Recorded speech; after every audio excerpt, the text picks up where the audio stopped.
அன்புடையீர் வணக்கம். அதிகாரம் 4 குறள் 31 சிறப்பீனும் செல்வமும் ஈனும் அறத்தினோங்கு ஆக்கம் எவனோ உயிருக்கு. அடர்ந்த காட்டில் மலை உச்சியில் ஆகாசலிங்கம் வாங்க தரிசிக்கலாம்.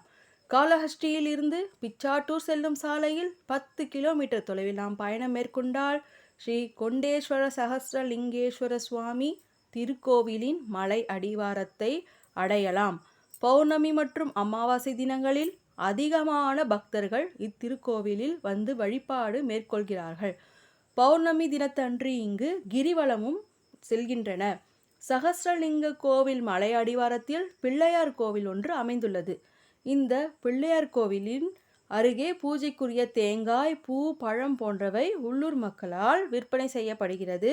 சகஸ்ரலிங்க சுவாமி கோவில் வரை பக்தர்கள் சென்று வழிபட்டு வருகின்றனர். அதன் அருகில் இருந்து சிறிய தூரத்தில் நீர்ச்சுனை ஒன்று அமைந்துள்ளது. அதன் அருகில் அழகிய சிற்பங்கள் பாறைகளில் செதுக்கப்பட்டுள்ளதை நாம் காண முடிகிறது. மேலும் அதற்கு மேல் உள்ள ஆகாசலிங்கத்தை நாம் தரிசிக்க வேண்டுமானால் அடர்ந்த காட்டு வழி பாதையில் நாம் பயணத்தை மேற்கொள்ள வேண்டியிருக்கும்.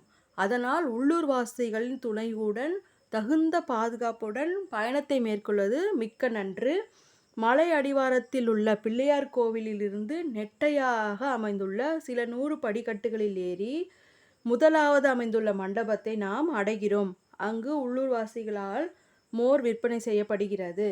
அடுத்துள்ள படிக்கட்டுகளில் கீழே இறங்கினால் மூங்கில் காடு உள்ளது.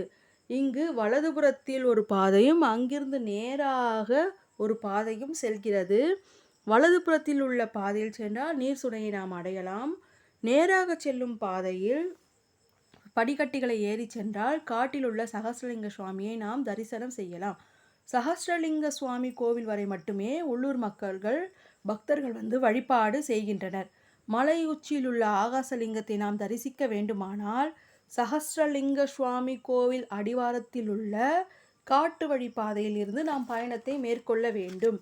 அடர்ந்த காடு என்பதால் தனியாக பயணம் மேற்கொள்வது என்பது சரியானதல்ல. உள்ளூர்வாசிகள் உதவி யாராவது அழைத்து கொண்டு அடர்ந்த காட்டு வழி பாதையில் பயணம் மேற்கொள்ள வேண்டும். மலை உச்சியில் உள்ள ஆகாசலிங்கத்தை சென்று வழிபடலாம். காட்டு வழி பயணம் மிகவும் கடுமையானதாகவும் பாதைகள் கரடு முரடாகவும் சரியான பாதை எதுவும் இருக்காது. ஆகாசலிங்கம் அமைந்துள்ள மலைப்பகுதியானது முட்செடிகள் அடர்த்தியாக நிரம்ப உள்ள பகுதியாகும். மிகவும் கவனத்துடன் சரியான வழிகாட்டுதலுடன் மட்டுமே சென்று நாம் ஆகாசலிங்கத்தை அடர்ந்த காட்டு வழியில் 3 மணி நேர பயணத்திற்கு பிறகு ஆகாசலிங்கத்தை நாம் தரிசிக்க முடியும். ஆகாசலிங்கத்தை ஆதி காலாத்திநாதர் என்று பக்தர்கள் வழிபடுகிறார்கள். ஆகாசலிங்கத்தை வழிபட்டு நாமும் ஆனந்தம் அடைவோம்.